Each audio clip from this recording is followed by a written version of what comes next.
Bonjour à toutes et à tous les amis, c'est Axel, on se retrouve aujourd'hui pour la présentation de mon setup version 2020. En ces périodes de Noël, je me suis dit que c'était intéressant pour vous de le découvrir. Eh bien écoutez, je vous emmène avec moi, c'est parti.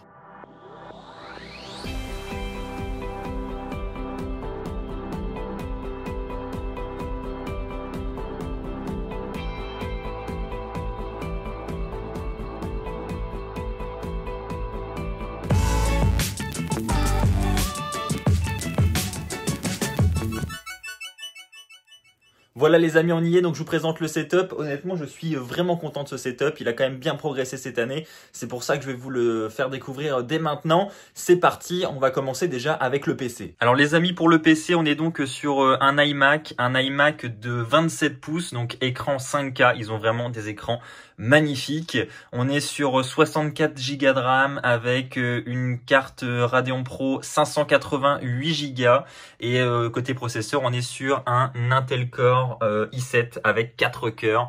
Donc ce PC, donc c'est la version 2017, hein, je l'ai depuis 2017. Il tourne super bien et donc j'ai toujours voulu être sur Mac, hein, notamment pour les logiciels de montage que vous voyez ici, donc Final Cut Pro, donc Photoshop, bon il est disponible sur Windows, mais c'était surtout Final Cut Pro pour le montage vidéo. Je suis un grand fan de l'écosystème Mac, donc franchement je suis très content de ce PC. Alors je voulais pas préciser les amis, mais évidemment si vous êtes intéressés par tous ces produits, je vous mets tous les liens dans la description de cette vidéo. Alors ensuite, pour accompagner ce Mac, j'ai acheté deux écrans Samsung que vous voyez ici. Donc c'est deux écrans incurvés. Donc le modèle de ces écrans est dans la description également. Alors c'est pas des écrans vraiment ouf, hein. Je crois que c'est des écrans à 120 € à peu près chacun. Mais bon, moi c'est pas pour faire le montage vidéo, hein. Dès que je fais du montage, je le fais sur l'écran 5K de l'iMac. C'est plus pour afficher plusieurs pages à la fois, pour avoir un navigateur à côté. Notamment quand je suis en live, c'est quand même nettement pratique d'avoir deux écrans supplémentaires. Et donc pour tenir ces écrans, donc ça se voit pas, hein, ils ont pas de pied en fait, comme on peut le voir. C'est donc un support qui est fixé au bureau, qui est capable de soutenir deux écrans. Donc pareil, hein, si ça vous intéresse, le lien est en description. Bon les amis, c'est bien beau, on a un iMac, on a deux écrans, mais bon, ça suffit pas tout ça. Donc il nous faut un appareil photo. Alors du côté de l'appareil photo, je suis sur un Sony A6400. Donc voilà, donc je suis pas hyper calé, hein, en appareil photo. Donc si vous me demandez des détails sur ce boîtier, je saurais pas vous en donner énormément. Ensuite, donc j'ai pas l'objectif d'origine, c'est un objectif Sigma 16 mm f 1.4. Donc pareil, un niveau objectif, je suis pas hyper calé. Je sais qu'il est beaucoup utilisé cet objectif par les streamers. Donc c'est pour ça que je me suis dirigé vers celui-là, notamment pour l'effet bokeh, hein, donc l'effet flou en arrière-plan, il est assez réputé pour ça celui-ci. Donc je suis parti là-dessus pour l'appareil photo. Alors ensuite, comme vous pouvez le voir, mon appareil photo ici, il est branché directement à mon PC grâce à un Elgato Camlink 4K. Donc ça, pareil, hein, le matériel d'Elgato pour connecter les appareils photo, il est vraiment top. Et ici, on a un autre fil, c'est tout simplement la batterie. Donc j'ai une batterie filaire, donc comme ça, l'appareil photo est alimenté électriquement en permanence, donc ce qui permet d'en faire une webcam. Alors pour la batterie les amis, je vous mets pas le lien dans la description parce que chaque appareil photo a sa propre batterie, donc je vous invite à vous renseigner, à chercher des batteries filaires pour chacun de vos modèles d'appareil photo. Ensuite, pour fixer l'appareil photo, comme vous pouvez le voir ici, j'ai un pied, donc c'est le Multimount de chez Elgato. Alors oui, non, cette vidéo n'est absolument pas sponsorisée par Elgato et par aucune marque d'ailleurs, mais c'est vrai que j'ai beaucoup de matériel Elgato, vous allez le voir, parce que je trouve qu'ils font de l'excellent matos tout simplement pour tout ce qui est stream, YouTube, etc. Ils sont vraiment au top et ces pieds franchement sont top, ils sont hyper solides, vous pouvez les mettre dans n'importe quelle position. Si vous voulez filmer le plan de votre bureau par exemple, vous pouvez très bien avoir un pied qui vient ici et filmer votre bureau. Franchement c'est top, ils sont orientables dans toutes les directions, vous avez des petites rotules ici qui vont vraiment dans tous les sens et c'est vraiment top. Bon alors cette fois on a l'écran, le PC, l'appareil photo, qu'est-ce qui nous manque? Ah, bah la lumière. Et oui les amis, moi je trouve que c'est vraiment quelque chose de super important quand on fait des vidéos sur internet, c'est la lumière, être bien éclairé, c'est une grande partie de la qualité de l'image en fait. Donc c'est super important et donc moi pour ça j'utilise ces petites lumières qui nous viennent encore de chez Elgato, je vous les présente. Donc voilà, ces lumières, elles sont ici, donc là elles sont déjà allumées comme vous pouvez le voir, donc j'en ai deux moi et je les trouve vraiment top. Donc elles sont connectées en plus, hein, ce qui fait que elles sont contrôlables directement depuis le Stream Deck par exemple. Donc là vous voyez, je peux les éteindre, hop, ici et les rallumer, hop, et elles s'allument. Et puis vous pouvez absolument tout contrôler. Donc là moi je suis plus sur un blanc assez froid, c'est ce que je préfère, mais si vous voulez une ambiance plus chaude, hop, Je mets ça et voilà, là on est sur du jaune bien plus chaud. Et vous pouvez également régler l'intensité. Donc si je veux que ça m'allume la tronche, voilà. Et là, franchement, ça éblouit carrément. Ouais, quand je vous dis que ça éblouit vraiment. Ouais, donc là les amis, on a l'appareil photo, les lumières, les écrans, c'est pas mal. Mais le son, il est là. Alors les amis, le son dans une vidéo c'est super important, ça joue beaucoup sur la qualité d'une vidéo, donc c'est important d'avoir du bon matériel. Après malheureusement ça coûte assez cher. Alors moi pour le micro je suis parti sur un Rode NT1, donc il m'a été recommandé par un ingénieur son carrément. Voilà, j'avais demandé des conseils vu que j'y connais absolument rien. Donc voilà le Rode NT1 qui est branché comme vous pouvez le voir en XLR, donc c'est pas de l'USB, vous pouvez pas le brancher directement sur votre ordinateur. C'est pour ça que vous avez besoin d'une interface son. Donc moi c'est la Focusrite Scarlett 2i2, donc qui est largement suffisante, hein, et vous pouvez voir que moi j'ai une autre étape intermédiaire encore avant d'arriver dans cette carte, c'est ceci.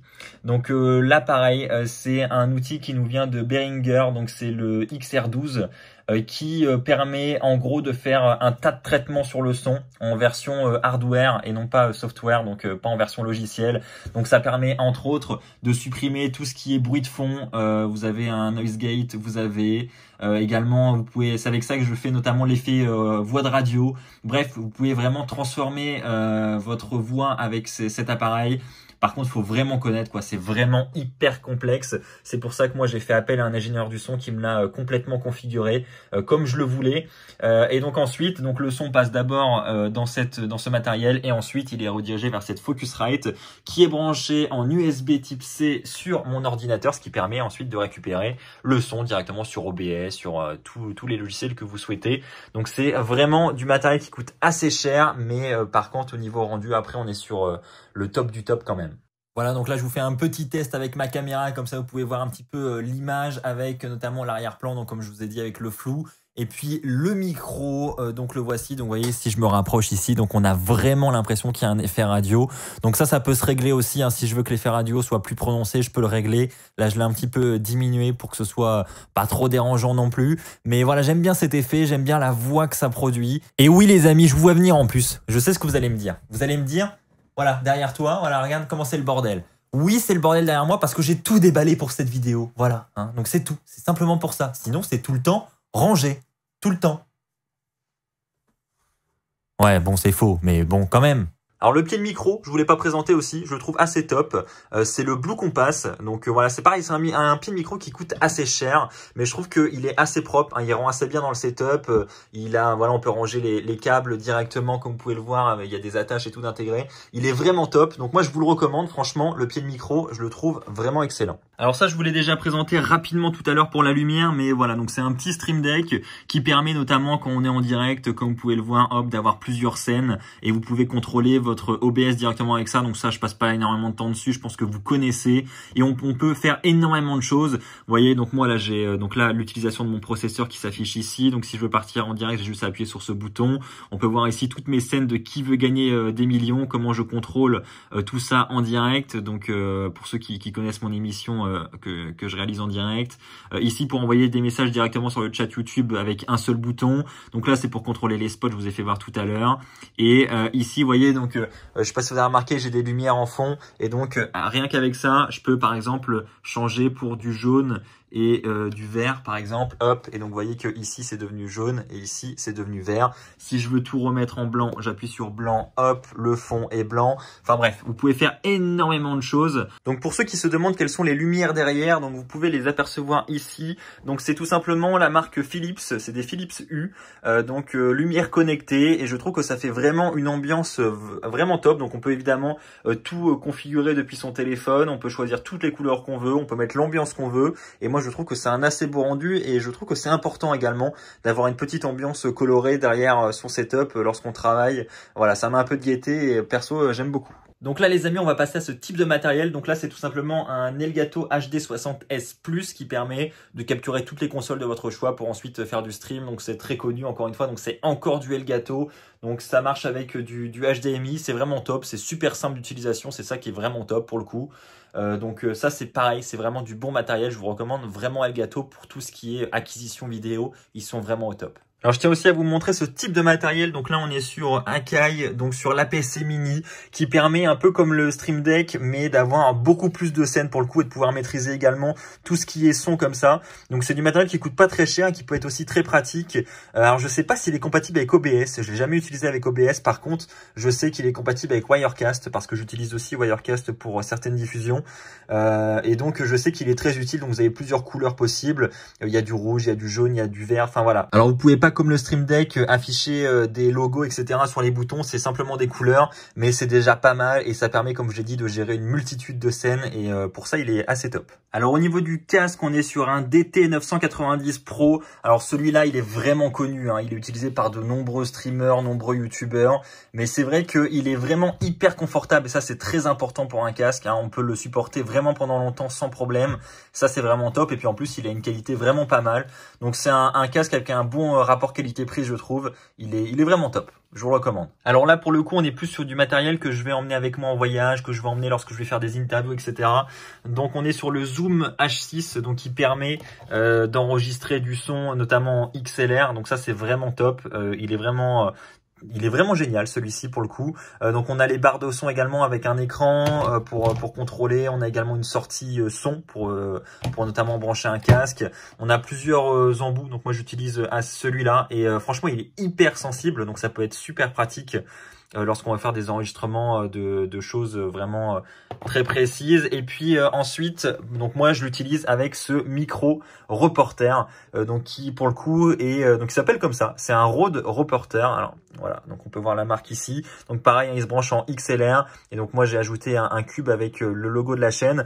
Mais sinon voilà, pour des interviews, si vous cherchez un micro pour des interviews, celui-là il est vraiment top. Il a une qualité vraiment superbe et donc vous pouvez le brancher notamment sur ce type d'appareil qui lui aussi est vraiment pas mal. Bon alors oui, j'ai aussi un trépied. Alors pour être très honnête, il sert vraiment pas souvent parce que du coup j'ai ça pour l'appareil photo. Mais sinon celui-ci il est quand même super pratique dès qu'on est en déplacement, encore une fois hein, pour des interviews etc. Donc on peut l'emmener partout. C'est du costaud quand même, hein. J'avais pas pris une marque de fou, mais il est quand même relativement robuste. Vous avez ici le pas de vis où vous pouvez visser évidemment une caméra, également un téléphone si vous avez le support téléphone. Et donc comme tous les trépieds, hein, c'est vraiment la base. Vous avez le petit niveau, ils sont évidemment réglables en termes de hauteur, etc. Moi j'ai essayé de trouver un trépied qui montait assez haut quand même. Je crois qu'il monte à 1m80 celui-ci. Donc c'est assez important hein, quand on fait des interviews debout, etc. d'avoir une caméra assez haute. Mais voilà, sinon je vous ai mis un lien dans la description. Je crois que j'ai pas réussi à le retrouver sur Amazon celui-ci, mais j'ai trouvé un modèle équivalent, je vous l'ai mis en description. Et honnêtement, du moment qu'il est assez robuste, il n'y a pas besoin non plus d'avoir un trépied de fou. Enfin en tout cas à mes yeux, voilà, pour les besoins que j'en ai, celui-ci est largement suffisant. Alors on va rester sur le domaine des voyages et on va partir sur le MacBook Pro. Donc c'est l'ordi que je vais emmener partout avec moi lorsque je suis en déplacement, etc. Dès que je veux faire du montage en dehors de mon bureau. Donc on est sur un MacBook Pro édition 2019 avec un processeur Intel Core i9 avec 8 cœurs, 32 Go de RAM. Donc c'est quand même un bel outil aussi. Donc là c'est aussi important hein, quand on fait du montage vidéo d'avoir un bon PC portable. Donc j'ai voulu partir sur un modèle pas trop mal. Donc c'est pour ça que je suis parti sur ce MacBook. Et pour finir cette vidéo les amis, je suis sûr que vous aussi vous avez connu cette galère du fond vert avec le drap, avec tous les plis qui n'est pas repassé, qu'il faut tendre au max, où il faut avoir un éclairage au top pour qu'il soit vraiment nickel.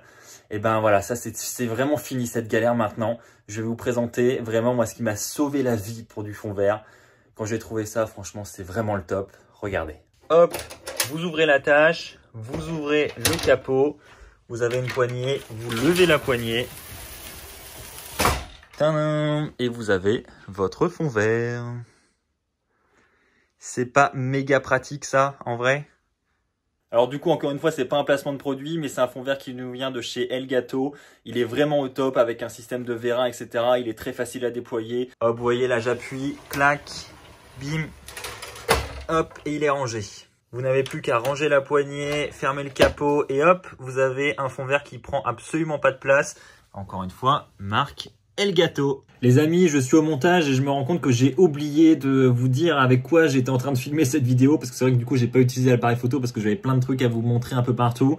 J'ai utilisé mon iPhone, donc voilà, pour ceux qui me posent la question, c'est avec l'iPhone que j'ai tourné cette vidéo et c'est d'ailleurs avec l'iPhone que je tourne beaucoup de vidéos. Donc j'ai l'iPhone 11 Pro qui est vraiment excellent en termes de vidéo. Voilà, donc je tenais à le préciser et donc je vous rajoute ça au montage. Bon bah les amis, je crois qu'on a fait le tour. Alors pour tout ce qui est logiciel, hein, donc j'utilise principalement Final Cut Pro pour tout ce qui est montage vidéo. Pour tout ce qui est animation, je vais me diriger vers du After Effects.